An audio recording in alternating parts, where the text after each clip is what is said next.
నిన్న దేవినేని ఉమామహేశ్వరరావు గారు ఒక ప్రెస్ మీట్ పెట్టారు. ఒక బాధ్యత కలిగిన సీనియర్ మంత్రిగా, ఒక ఇంపార్టెంట్ పోర్ట్ఫోలియో నిర్వహిస్తున్న ఒక మంత్రిలాగా కాకుండా, పరిణితి చెందిన మంత్రిలాగా కాకుండా, ఒక పిచ్చుకొక్క మొరిగినట్లు, ఒక ఉన్మాది మాట్లాడినట్లు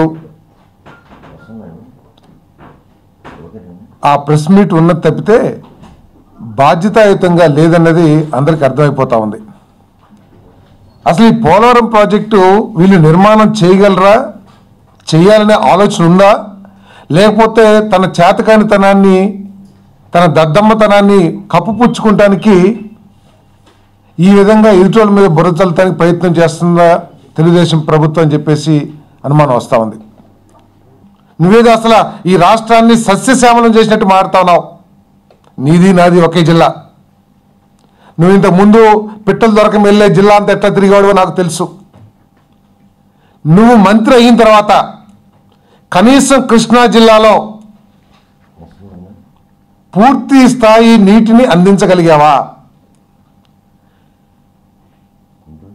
నీ ఆధ్వర్యంలో ఎంత సిగ్గుచేటైన విషయం అంటే, కృష్ణా డెల్టాలో కూడా క్రాప్ హాలిడే ప్రకటించే విధంగా నువ్వు పరిస్థితులు తీసుకొచ్చావు.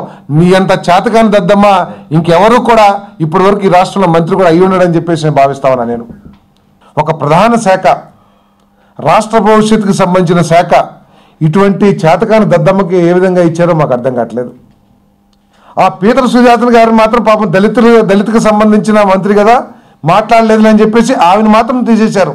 మరి ఇటువంటి ఎదలు మాత్రం ఎందుకు కొనసాగిస్తున్నారో చంద్రబాబు నాయుడు గారు ఒకసారి ఆలోచించాల్సిన అవసరం ఉందని చెప్పేసి మనం చేస్తాను. నేను మా జిల్లాలో అనుకునేది ఏంటంటే, ముడుపులు బ్రోకరిజం బాగా చేస్తున్నాడు, బ్రోకరిజంలో నెంబర్ 1, అందుకని కొనసాగిస్తాడని చెప్పేసి కూడా అనుకుంటా ఉన్నారు.